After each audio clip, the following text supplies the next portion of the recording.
बहुत बहुत धन्यवाद कांग्रेस पार्टी के सेंट्रल लीडरशिप को, प्रदेश के हमारे अध्यक्ष और हमारे प्रदेश के सीएलपी लीडर आदरणीय खड़गे साहब, आदरणीय हमारे केसी वेणुगोपाल जी, आदरणीय सोनिया गांधी जी, आदरणीय राहुल गांधी जी, आदरणीय गुलाम मीर साहब जो हमारे राज्य के प्रभारी हैं, और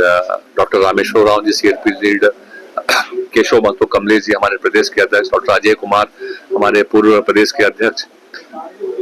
हमारे रांची के जितने भी लीडर्स हैं, प्रदेश के जितने नेतृत्व हैं, कंड का और आदरणीय हेमंत सोरेन जी, और हमारे यहाँ पे जो बैठे हुए जितने भी पूरे हटिया विधानसभा की जो देवतुल्य जनता है, मैं उन सब का धन्यवाद देता हूँ कि उनके वजह से, उनके आशीर्वाद की वजह से पार्टी ने जो विश्वास रखा है, इस विश्वास पे हम लोग खरा उतरेंगे और हटिया विधानसभा की सीट को कांग्रेस के टिकट से हम लोग जीत के आएंगे और गठबंधन की सरकार झारखंड में फिर से बनेगी और माननीय हेमंत सोरेन जी को राज्य का मुख्यमंत्री। आप देख रहे होंगे जब टिकट के लिए जब ये बातें हो रही थी कि टिकट किसे मिलेगा, टिकट इन्हें मिलेगा कि नहीं मिलेगा, तो पिछले 4-5 दिनों से कंफ्यूजन था। तो आप लोगों ने देखा होगा कितनी बड़ी संख्या में लोग, कोई दुआ कर रहा है, कोई मंदिर में प्रार्थना कर रहा है, कोई चर्च में जाके इसके लिए प्रेयर कर रहा है। यहाँ पे मेरे आवास में लोग, इतने लोग आ रहे थे और सब लोगों की यही इच्छा थी। टिकट के लिए जब कोई इतना प्रयास करता है लोग जब, तो आप सोच सकते हैं कि चुनाव जीतने के लिए वो अपनी जान की बाजी तक लगा देंगे। और मैं इसके लिए भी हटिया विधानसभा के जो हमारे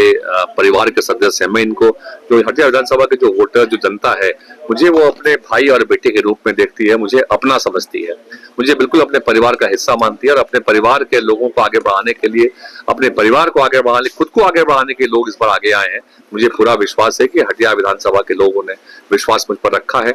और उस विश्वास 2019 में मैं इलेक्शन में गया था, तब भी मैंने कहा था,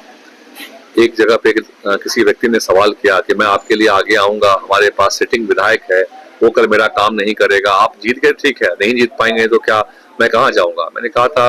उस वक्त भी कहा था और आज भी मैं यही कहता हूँ कि मैं जब तक अंतिम सांस तक मैं आपके लिए हूँ और आप ही के लिए रहूंगा। मेरा जीवन जो है वो समर्पण मैंने किया हुआ है यहाँ के डेवलपमेंट के लिए, यहाँ के लोगों के लिए। मैं कभी भी अगर किसी हटिया विधानसभा से किसी का फोन आता है तो मैं ये नहीं पूछता हूँ कि वो व्यक्ति किस जाति, किस धर्म का है।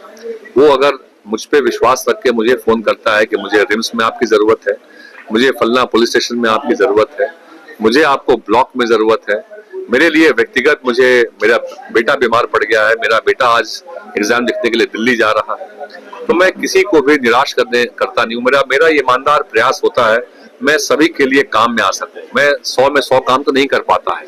लेकिन 100 में 100 मेरा प्रयास बिल्कुल ही ईमानदार होता है, जेन्युइन होता है। 100 में काफी बार 10 काम होते हैं, कभी 20 काम होते हैं, कभी 30 काम होते हैं, लेकिन मेरा प्रयास बिल्कुल ईमानदार होता है और आगे भी यही बात है। इसके अलावा जो मैंने जो लोगों से जो अपना आप मैनिफेस्टो की बात की, जो कांग्रेस और जेएमएम आरजेडी जो एक मैनिफेस्टो है वो तो है। इसके अलावा मेरे क्षेत्र में,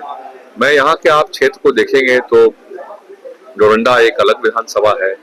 हीनू एयरपोर्ट, हेथू, हुंड्रू, लटमा, ये सारा जो कोकमा डोली, उसके बाद एचईसी अपने आप में वो एक विधानसभा है, रातू नगड़ी का एक अलग आप देखेंगे इश्यूज रहता है। इस पूरे विधानसभा में बहुत ही विभिन्नताएं हैं और इन विभिन्नताओं को समझने के लिए जब तक कोई व्यक्ति इसकी गहराई में नहीं जाएगा समझ नहीं पाएगा। मुझे इस बात का विश्वास है कि मैं हटिया विधानसभा को भली भांति समझता हूँ, जानता हूँ, देख चुका हूँ और इसकी समस्या जो है अगर आप देखेंगे तो यहाँ एक बेरोजगारी भी एक समस्या है, यहाँ के युवा भी और यहाँ की महिलाएं भी। महिलाएं मैं हमेशा इसलिए कहता हूँ बेरोजगारी के मामले में कि वो भी ईमानदारी पूर्वक सेल्फ हेल्प ग्रुप के माध्यम से रोजगार के अवसर तलाशती हैं, मेहनत करती हैं। उनको और सहयोग की जरूरत है, बैकअप की जरूरत है। वो अजय नाथ शाहदेव एक भाई के रूप में हमारी बहनों को बैकअप करेगा, उनको रोजगार के और अवसर देगा। इसके अलावा जो हमारे युवा हैं, हर व्यक्ति डॉक्टर, इंजीनियर, साइंटिस्ट नहीं बनता है। बहुत से बच्चे 10वीं के बाद, कोई 11वीं के बाद, कोई ग्रेजुएट भी नहीं होता है, बट वो पढ़ाई छूट जाती है उनकी, बट रोजगार उन्हें भी चाहिए। उनके रोजगार के अवसर और नए यहाँ आगे निकले, इसके लिए कोई प्रयास नहीं हुआ है। उल्टा जो एचईसी में सप्लाई मजदूर कर्मी थे करीब 1700, उनको भी बैठा दिया गया, वो आज भी आंदोलन कर रहे हैं। तो कहीं ना कहीं यहाँ रोजगार के नए अवसर लेके आने हैं जिसमें एक आम लोगों को भी रोजगार मिल सके। हम बराबरी की बात तो जरूर करते हैं, लेकिन आज भी गवर्नमेंट स्कूल्स में जो शिक्षा का जो स्तर हम दे पा रहे हैं, और प्राइवेट स्कूलों में, वो बहुत बड़ा गैप है। इस बड़े गैप को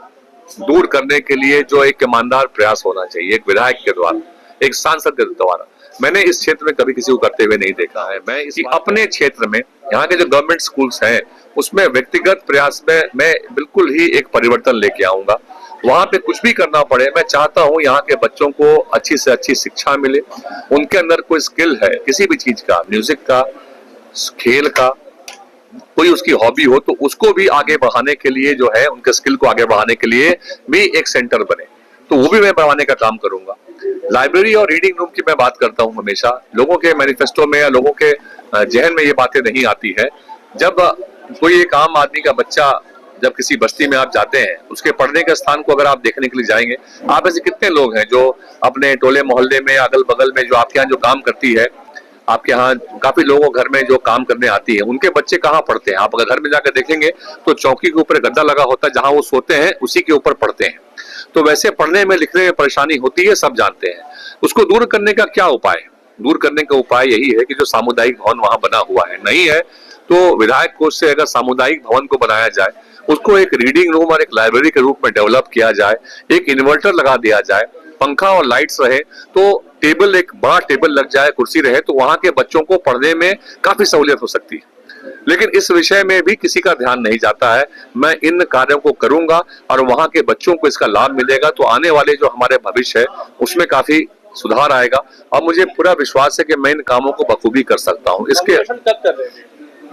24 तारीख को मेरा नॉमिनेशन होगा